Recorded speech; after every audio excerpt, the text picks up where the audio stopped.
Hello and welcome to Community Case Studies. This is a look at how belonging is really built. I'm your host. My name is Seth Resler, and in every episode, I invite somebody on who is actually in the trenches running a real community so that we can talk to them about what that looks like, and we can see how there are certain universal community building principles that apply no matter what type of community you are building.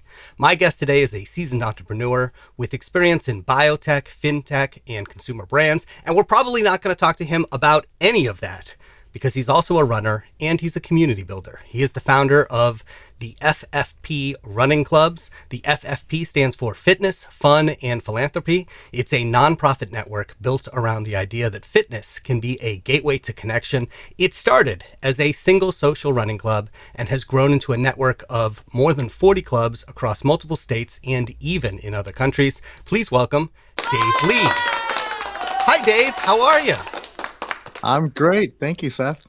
Thank you so much for coming on and talking to me about this. I want to get to the story of the FFP Running Clubs. It's something that I found out about through Evan Hamilton, who has a fantastic newsletter about community building. So hat tip to him. But tell us the story. How did this actually start? Sure. It was really kind of just a fun little side project that I had. I was in the midst of launching a medical device company in Houston. So it was a kind of an intense period in my life. And I had this idea seeded in my head for probably a little over a year about a social running club that would start and finish at a pub. There happened to be a local Irish pub right by Rice University where I was working, my co-founders and I. And the concept of kind of bringing together, a bunch of different folks, because I was kind of just really getting into serious running and triathlons at the time. So I had friends on one side of the spectrum that were like super ambitious, elite level marathoners and even professional level triathletes. And I had friends who were on the other side of the spectrum, like just getting into running, maybe thinking about tackling their first 5K. So this concept of kind of bringing everyone together in a very low-key environment where you can, run 3 miles or something approximate to a 5K at your own pace and then meet back together, grab a beer or two afterwards. I just thought was kind of interesting. And I'm not the one that invented it. I had read about a club like this in Colorado Springs. And so one day I just kind of pitched that concept to the bar manager. They loved it, with the owners. They wanted to host us. They wanted to, provide us whatever we needed. And in fact, in the early days, they had like food and, free beer that would get from their suppliers. And so it was just a very fun kind of unintimidating environment. And so that's all it was. I had no thoughts beyond that. I just wanted to do something interesting and fun. That first night that we ran it, this is back in 2008, so this was a long time ago. We just, posted flyers. I told some of my friends. We had, I think, 25 people show up that first night. We had a blast. Everyone went home. They told everyone else about it. The next Tuesday, we had 50 people show up. I'm like, whoa, this is kind of interesting. And then it just kept going. It kept, grew to 75 and 100, and we were averaging close to 300 people on a Tuesday night. This pub, by the way, only fit about 250 people. So we were maxing this place out on a low-key Tuesday night. It just kind of morphed and it kind of grew on its own. I was doing everything on my own. People started helping out, pitching in. They asked if I needed, help running it, which of course I did. And so it became a real community type of event without me realizing it. And then soon enough, someone wanted to see if we could maybe start something like this on the other side of town. So we opened up a second one on the west side of Houston called City Center. And then we opened on one in northern suburbs in the Woodlands. And I realized then, I'm like, wow, this is kind of interesting that these are growing. But at the same time, we have hundreds of people now participating. We should maybe do something, productive with that type of energy. And so the idea of raising money for local charities kind of came in. So that was the philanthropy piece. So we started doing little fundraisers, small little pub run events. People would donate, $15, $20, but we were able to, donate $10,000 checks at a time.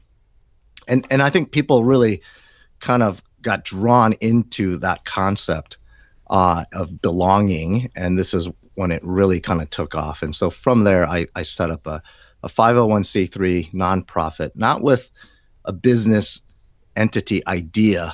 The idea wasn't like to create a business structure out of it. I did it simply to have kind of this umbrella organization so that I can give people a blueprint to be able to do this in any city or town in the world, right? If they want to do something like this, I can help them do it. And that's how it's organically grown from 1 to 40 plus. Wow. That's an amazing story, and I love this. I will make a confession right here. I am not a runner. If you see me running, it's probably because there was an explosion nearby and I'm trying to get away.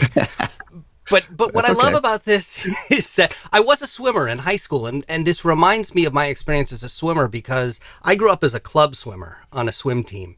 And for me, it was really about the social aspect of it. It was about, that's where my friends were. That was where I hang out. I was not an athlete. I was not a particularly good swimmer. And then I went into high school, and there was a swim team, and I joined the swim team because I was like, oh, that's what you do. I'm a swimmer. I should join the swim team. And that was very much for people who were really into being very good swimmers. And the social aspect of it was not the thing. And I sort of learned accidentally, I went, oh, this is actually not the place for me because, even though it's swimming, it's not offering exactly what I'm looking for. I was looking for this other aspect of it. And it sounds to me like that's what you're doing with this running club, is that it's fine if you are a hardcore runner and that's your thing and you want to be into it, but you are also making it welcome to people who are just using the running as a reason to be social and a reason to get together with other people. Is that correct? Yeah, absolutely. What's really interesting is your background and mine are very similar. I was a swimmer too. And if you're a swimmer, running is a punishment, right? I did not enjoy running. To me, the idea back in the day of running a marathon was just crazy. I'm like, who would do such a thing? That sounded nuts to me. I did it kind of just to get back into shape. I don't view myself as a great runner, even at my peak form. I'm not like a naturally gifted runner. The only thing I knew was that there was this common thread that I felt reached a lot of people, right? This idea of doing something active, fitness related, regardless of what level that you were. And what I didn't realize back in the day was the importance of kind of this social element, this feeling of belonging to a group. That's in our society, that's becoming harder and harder to do, right? If you think about, particularly now, so many people working remotely, that takes away this layer of just daily interaction that you would normally get. You would build, your friendship circles and peer circles around that, day-to-day activity. It might be getting drinks after work. All of those things kind of evaporated over the days. You've got, dating happens virtually online nowadays. So, that human to human interaction is rare, believe it or not. And so I didn't realize this when we started it, but that was maybe the most important element of what we created, was this low barrier of entry. The carrot was the running, or the idea of bringing people that were fitness, interest enthusiasts. But really what kept people together was wow, this is kind of a cool group that I feel like now I belong to. And I think that's the essence of building communities, right? You can see that common thread between probably everyone that you've spoken to that are building communities. It's the real magic happens is when people feel like they're a part of something special or unique. That's the engagement that you're trying to create. Yeah. You wrote a fantastic blog post about this. It's titled "How Running Communities Actually Grow and Why Most Fail." And frankly, reading the blog post, I don't think you need the word running in there. I think it works for all types of communities. I mean, one of the things you said is running communities don't grow because of marketing. They grow because people feel something when they show up. Can you elaborate on that Tell me a little bit more about what you mean by that. Yeah, I mean, I think the most, if I look back on the history of my running clubs and how they grew, the most important element really was the, was the immediate feeling that someone received on the way in. So if they felt welcome, and because it can be very intimidating, right? Like you said about running, if your background's not running, the idea of joining a run club can be very intimidating for someone. So if you are, if you're made to feel welcome and you're introduced to people, running is just the side element to it. If you leave that event feeling like, wow, that was a really unique experience. I felt, so comfortable there.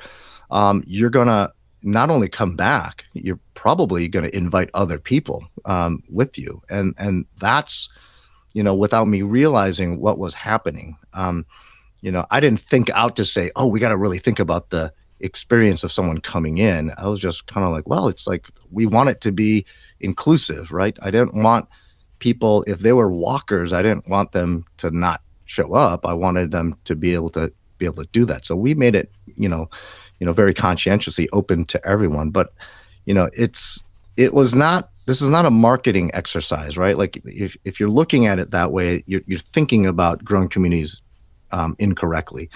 It's really the human element of belonging to something, and so that experience becomes real critical. So I want to walk through some of the different points that you make in this blog post. And the first one, your first tip is consistency is everything. And I want you to tell me a little bit more about what you mean by that. Why is consistency so important as you set out to build a community? Yeah, when I thought about the activity of running or physical, training, if you're an athlete, like one of the hardest things is like starting, right? Like if you're starting to work out, like it's really hard to do. And so I knew kind of inherently from my athletic backgrounds, like if we want to try to do this, we got to make it as easy as possible. And so the consistency came in that I wanted to make sure that if we were there on a consistent basis, people don't have to think about it. It was always the same place, same time, rain or shine. Like you wouldn't have to really think about it. You didn't have little excuses that popped up that might prevent someone from skipping that workout or skipping that run. So I wanted to make it just as easy as possible. So if someone knew that they lived in the Houston area, they knew that this group showed up every Tuesday night at 6 p.m., rain or shine. They can throw their running shoes in the back of their car and just know that every Tuesday, if they're up for it, they're going to come for the run. So that was really the essence of it. But what I realized was that simple consistency and simplicity is what makes it successful, right? People can depend on it. Running can be very lonely, and so if you really enjoy the idea of being able to run shoulder to shoulder with someone else, being able to chat or have a beer afterwards, like that's kind of a cool concept. And so if you can rely on that group, someone being there all the time, whether it was one person or 100 people, I think it made it like really comfortable and easy for them to do. I didn't really know this or notice the importance of this until like one of the first like real bad weather events, right? Like, so we were holding this every Tuesday night, started in October. The weather in Houston can kind of get sketchy as you approach winter. And the first Tuesday night that there was like this wicked rainstorm, I'm like, oh man, what do we do? Like, should we just cancel it? We didn't have at the time like kind of a rule of like we'll always be here. But like we just kind of intuitive said like we'll run there every Tuesday night. Pub's open, we'll be here. And this was a crazy rainstorm, and like made it difficult to drive. I called the pub; they were open. I'm like, they're open, like someone's gonna show up. So I'm like, I gotta show up. So I didn't want to run in that, but I showed up, and sure enough, like 15 people showed up, and it's probably in all the years I've been doing this, it was maybe one of the most fun times I ever had. Like it was hilarious, right? We came back, we're just completely drenched. It looked like we came out of a pool. But we were all laughing of like how ridiculous it was, but how awesome it was that we actually did it. You know, we hung out longer that night. Like, it was just a really fun time. And so that taught me, I'm like, all right, man, we have to do this, you know, all the time. We got to be consistent. Like, if anything, we just got to be reliable for people so that they know that we'll always be here. So I think if you have that authenticity built into your community, you become dependable to those folks, and that might be one of the most important lessons from it. Yeah. You know, one of the things that's implied there is that the relationships that form between your members, they don't form after just one interaction. It's not like two people meet and then they get married or they're best friends or whatever. They have to encounter each other and over again. And the consistency facilitates that. It makes that more likely to happen, that people are going to show up over and over, knowing that other people are going to show up over and over, and you know, those relationships are going to be there. And the people that they're showing up That's with right. there. Yeah. So. Yeah, absolutely. Just like any human relationship, like it's all, you know, fundamentally the same. Like, you can't just, you know, make that happen. It has to be organic. It has to be authentic. And so the more you might see someone, the easier it becomes to approach them or have conversations with them. The next time you come up and they're there, that makes it really simple. And so, you know, I think one of the coolest things about these clubs is that these have created lifelong, you know, relationships and friendships. That's maybe the most rewarding aspect of it is I get, you know, emails from people that I've never met, like in a city that I've never even been to where we have a run club, but I get emails saying like, this has literally changed their lives. Like, this has become their social epicenter. This is where they have met their closest friends. In many cases, this is where they met their spouse. It's really cool to see. That's amazing. I love stories like that. And that leads right into, you know, one of the next things that you said in the blog post, which is the experience matters more than the run. Tell me what you mean by that. Yeah, there were times where, you know, we didn't do it well. Like, I can tell when we were growing that new people would show up, and, you know, I was so busy like running around, but I would know, like, there'd be someone like it was obvious, like they didn't know anybody, they just showed up first time. There might be 100 people there. So it is, despite our efforts, a little intimidating. Um, and then I realized, like, I never saw that person again. I'm like, man, that cannot happen. You know, it's like, if think about it, like if you and I ran a restaurant, like, you would never want that to happen. And so that's when I realized, like, man, the experience that every individual has coming in is so important. And maybe that first experience is the most important. And so I made it really, you know, a priority. You know, at this time I had a small team of what I would call officers helping me, you know, run the week to week aspects of it. You know, so this became part of what we did. Like, it was really important. Like, we got to seek out people that are brand new. We got to walk up to them, introduce ourselves, introduce them to other members. Like, we got to really make sure that they feel welcome, because as we grew, as we became more successful, it would have been easy to, you know, not pay attention to that. But if we did that, it would have become like very cliquey. Like, if you remember days from high school, like once you become popular, then it's like, it becomes easy. But, you know, I realized like those are the most important folks, because if they don't have a great experience as a new runner, then we're not going to continue to grow. And so it was really important that the experience that people had coming in was always positive. So if they were all our friends, people that we've been running with for months, like, that's easy, because they're like, they're on their own. Like, they've already kind of formed their own little relationships and friendships and groups. And depending on their personality, they might be very outgoing to kind of pull people in.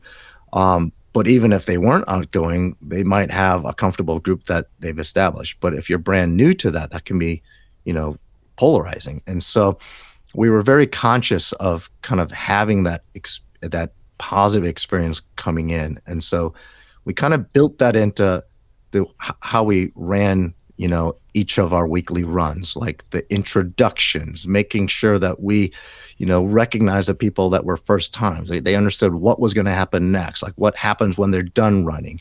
And when they do finish that, there was always people to kind of greet them, right? Like we never left anyone behind. Like if someone's gonna walk the whole thing or they brought their dog and they're walking it, we made sure that somebody in our circle always stayed back to kind of finish with them. So those little things became very important. When you're first starting out building a community, there is a temptation to feel like you, as the person managing that community, has to do everything. And you mentioned that you have officers, and obviously now you've got chapters in all different cities. You actually say, no, the opposite is true, that great communities actually empower local leaders. Why is that so important, and what does that look like in your organization? Yeah, that's a really an important point. Something that I had to learn over time. Um, Early days, I did everything out of necessity. I didn't even really think about reaching out for help because I was just too busy, running it. And then I quickly realized like, there's no way that person can do this, especially for over an extended period of time. Plus, when you have multiple people kind of helping, helping out, you get to leverage kind of the diversity of thought and different ideas that come through. So, obviously a group of us helping to lead this stuff is going to be better than one person. But when it came to scale, when we went from one to a few to many, that's when when I really realized like, okay, this is probably the most important thing. I cannot replicate, one person cannot just replicate what we do. If we're successful at one club, you can't do that in multiple clubs, right? Like, so what is the secret sauce in that? Well, it's like you're not gonna, every person has different personality. They're gonna have, they're gonna be, more introverted or more extroverted. So I didn't want to change how they did things. I wanted them to, use their own, the personality to how they might run the introduction of a run club. But I knew that there were certain things that needed to happen to create that welcoming environment, and that's what I kind of focused in on. It's like and I wish I had done this earlier, right? Like really proactively recruiting leaders within run clubs so that they understood what made FFP successful, and giving them the tools to be successful, and then allowing them to kind of, put their own flavor to it. And so if you and I were to jump on a plane and travel to all of these different clubs, certainly they'd all be a little bit different. They'd all have different personalities. They demographically might be different. But I think that you and I would agree that there is a commonality between all the FFP clubs, and it is that um, openness and kind of opened arms, right? Like the ability to come in regardless of your fitness or running level and feel welcome. I'm certain, even though I haven't been to all of them, right? Like we have a club in Oslo, Norway. I haven't been to that one yet, although I've been to Oslo, but it was pre-run club. So I haven't been to all of them, but I'm 100% certain that they would all feel similar in that respect. And so the only way to do that in scale is to really kind of select the individuals, the leaders, to do it the way that we think is the right approach. You talk about how you had to learn to let other people or ask other people to do stuff. And I think a lot of community builders, when they first do that, they feel like they're asking for favors. Hey, can you help me out with this? And I've had a number of community leaders tell me that they have actually found that people want to contribute. They want to give back. They want to participate in that way. Was that your experience? Did you find that people were willing to step up? Yeah, totally. People raise their hand because they care, right? Like if you were to ask any of the club presidents today, and you would ask them like, "Why do you do this?" Because none of them are paid to do it, right? This is, there's a decent amount of time that goes into orchestrating these clubs on a weekly, if not daily basis, and so this is not their job. So if you were to ask them, "Why do you do it?" It's because they love the community that they've built and what it represents, and so they want to give back. This is 100% why everyone raises their hand. I didn't, of course, know that at first. Like I was too naive to realize that that the run club, that very first run club, meant that much to anybody else. I knew they were having fun, but I didn't really realize that, like, man, these people really dig it. Like they really enjoy being here. And so when they approached me, and you're right, like I kind of felt that way. I'm like, man, I don't want to bother people with this stuff. Like, this is my idea. Like, I'll carry the burden, but that's really not the point. Like, the point is, like, once you build an actual community, people actually care about it. They want to lift it up and contribute in that way. So it's actually not hard. Like, it's like I would tell someone who's in that step of growing that community, it's like, kind of put that guard down and proactively go out there to find the people that this is already resonating with and see if they can help you, because I'm sure they would love to. If they've gained value from it, they're going to want to give back. So this has grown quite a bit. You said you started this in 2008. It is now in over 40 cities. But one of your pieces of advice was not to start big, not to do a grand opening and get hundreds or thousands or tens of thousands of people there. It was actually to start small and get it right. Can you talk a little bit more about that? Yeah, I mean, I think it really speaks to, authenticity. You can't really shortcut like relationships and, the feeling of belonging. You can certainly create buzz and PR, and you could have TV cameras out there and you can get hundreds of people to show up, in a single time. But if you don't get those early steps right, then it won't, at least my belief is it won't last very long. Right. And I think the clubs that I look at today that are like powerhouse clubs that have been around for more than 8 years, they have hundreds, if not thousands of members, those all grew very similarly, organically, kind of brick by brick. It's like the relationships were built, without taking shortcuts. Like, these were true friendships that were built. And so the younger clubs that are starting out, and I highlighted one recently in one of our social media posts in Muncie, Indiana. It's like, if you look at their social media page, like, to me, it's really cool. It's like, it's a small group. They have morning runs, they have an evening run, so they're running twice a week. It's you can tell it's like a pretty tight core, because it's usually very similar faces that you see, maybe 5, maybe 10 on a given time, but it's not a huge number. But that's exactly how all of our best run clubs started. It was a small cluster of people that depended on one another.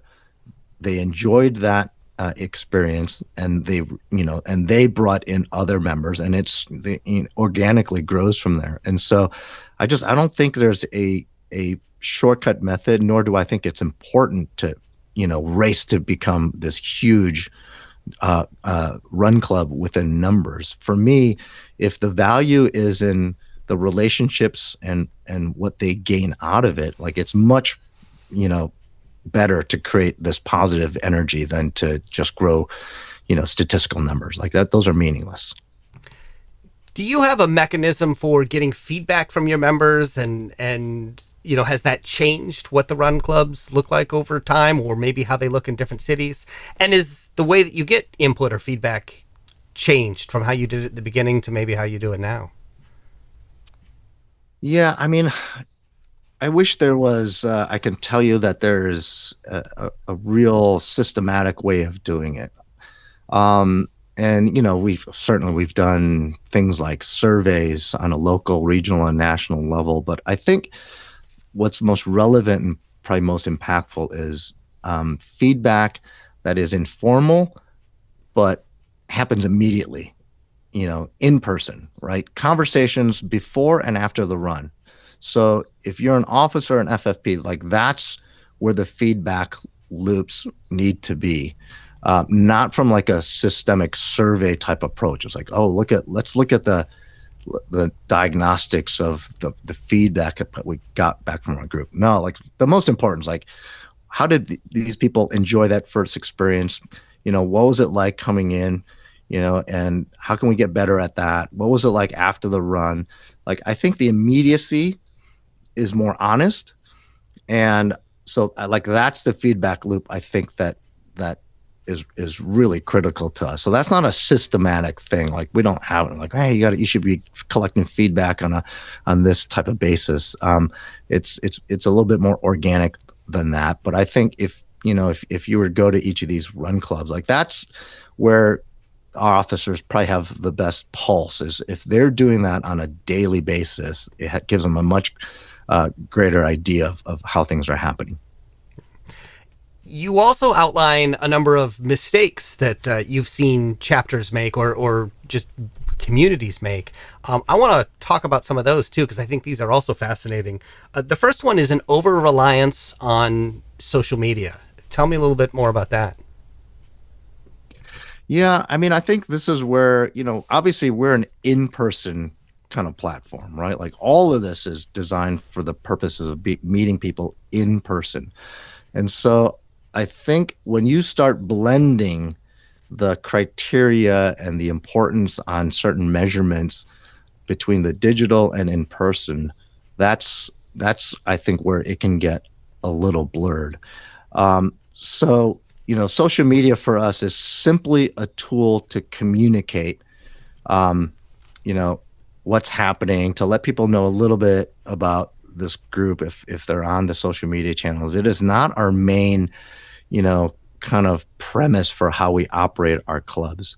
In other words, it would be meaningless if we had a run club that had a following of 100,000 followers on Instagram, and had 20 people show up on a weekly basis, right? Like the measures on one side are very impressive, but if the people that are showing up aren't having a great time, they're not having, this connectivity, and they don't feel part of something special, then like we're missing the whole point of having that run club. And so the emphasis for us is not on those kind of digital measures. It's just let's use the digital platforms that we have, where our members and future members might reside, so that we can share our experiences and draw interest. But really, our focus concentration is in person. Like what happens once they arrive. That's much more important. As I hear you talk about this, it reminds me of a distinction that has come up quite a bit as I've been dealing with communities, which is the distinction between an invitation and an announcement, where an announcement is just kind of blasted out into ether. Anybody might see it and maybe, hey, we're having a run, and if you want to come, and maybe some people show up. Whereas an invitation, regardless of how you do it, whether it's an email, a phone call, a text message, a carrier pigeon, the person who receives the invitation understands that they will be missed if they don't show up. That somebody is saying, "Hey, I'd really like to see you here," and they'll be noticed if they're absent from it. Do you see that playing out, that distinction in your run clubs? Yeah, for sure. I mean, again, we're talking about the human element here, right? It's like, if you think of it from a digital standpoint, like the point of growing any community, whether it's in person or digital, should not be this one-to-one interaction with the platform. Like it needs to be, between the members. And so the more personalized that becomes, the more that resonates with individuals. So the invitation piece is a personalized approach to feel like, oh, this is, like someone's reaching out and inviting me to participate in this. Like that's just the first step. Once they show up, like then the interaction that they have, not with me or our officers, is important. It's the interaction between them and the other members. Like that's when you look at digital communities, like that's the most important. When you have people within a single platform that are now engaged with one another, like it's not like they don't have to come to me. Like I should not be the epicenter of it. And if I'm the platform, I shouldn't be the epicenter of it. It's really like, okay, like how do we pull everyone in together and create a space where now that they can engage? So I think that personalization is super important, but I think the invitation is just the first step, really. Now, another mistake that you mentioned is having no clear meeting structure. Talk to me about what the meeting structure for these runs are and how you discovered that having that structure was so important. Yeah, I mean, this is similar to, what I was explaining on kind of this consistency and kind of this welcoming process. I didn't, in the early days, we didn't really, I didn't have a playbook for it, right? Like people showed up. I'm like, oh, maybe I should say something, right? So we got a group of people standing there because they're kind of waiting for direction or announcements, and so, that became the pre-run kind of gathering. Um, and as we grew, like if you can imagine a group that has 100 people showing up, at on the surface level, it might be like, oh, these people already kind of know what's going on, and they seem to know each other. Like maybe we don't need this announcement, but there's will always be people within that 100 that have never been there before. They have no idea where the run starts, where the run is, what happens when they get back. Like there's a lot of questions that might be floating around for someone that's brand new to it. And so, you know, that kind of recipe is what became important as we folded these out. It's like we have to have a really clear approach in what we say, to communicate so that people are comfortable with what's happening. And we have to remind ourselves that there are always going to be new members there that might have questions. And so we want to be able to kind of communicate all of those things through. And so we just learn that in the process, right? We by trial and error. And so they're all very different, I'm sure, run club by run club. This is where I think the personality of whoever's leading those announcements makes a big difference. I'm sure I've seen run clubs with big megaphones, and it's real jovial and active, and but there's some important stuff that's typically discussed there in terms of safety and protocol and things like that. But I think the most important element is like that's the welcome, right? It's the welcome message where it's the first part where you feel like, oh, this is like I'm part of this group and this is what we do. And without that, I think you lose an important element of the beginning.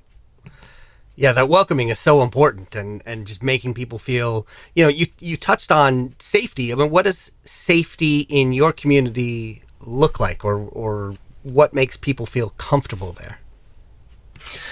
That's a great question. I mean, I think there's physical safety. So there are the logistics involved in how we get from point A to point B. So we want to make sure that people are comfortable in understanding, either what that run route is or, whatever the protocols might be just to have a safe run. So that's the most important. But also, the social net of safety. It's like, we want people feel welcome. We don't want them to be intimidated. Like it's completely okay if you can't run the whole 3 mile route or whatever that route is. It's okay if you're going to walk it. We'll make sure people are there with you. We'll make sure that we check up on you. And so I think it's all encompassing. It's like you got to create this safe space where people feel safe physically, but also emotionally, and socially. Like we want to hit all three of those. Nice. Well, I love everything that you're doing. I mean, this is fantastic. And what I really love about it is that it started as just one club and has really grown into all these clubs all over the country, and even in other parts of the world. I hope you get to Oslo to run. So if people want to learn more about it, and even if they're interested in starting one, they can go to the website. It is ffprunningclubs.org. What does somebody do if they want to start a running club? Yeah, on the website, there's actually a section where they can fill out a short form that'll come directly to me. So if you reach out to me, I'll definitely tell you what it takes to do, like the first steps to be able to do it. I mean, to be honest with you, probably 90% of all the clubs that exist today came from somebody learning about this run club and reaching out. And it doesn't take a lot. I mean, there's just a few things that we got to figure out. It's like location, what night of the week you want to run, like, how do we get the initial group of officers? But all they have to do is reach out to me, and I'll kind of give you the recipe for how it's done. It's pretty simple. There's no fees involved. Like it's a pretty easy process. Just start small and grow it. So Yeah, exactly. I love right. it. Dave, thank you so much. First of all, it's amazing what you're doing, and thanks for coming on and sharing with us, because I think that there's so much that even people who are starting clubs or organizations or communities that aren't running can learn from what you're doing. So I really appreciate you sharing all of your insights here. Thank you so much. I love what you're doing in kind of sharing these best practices with communities. So I'm a big fan of yours as well, and it's been really fun. So thank you.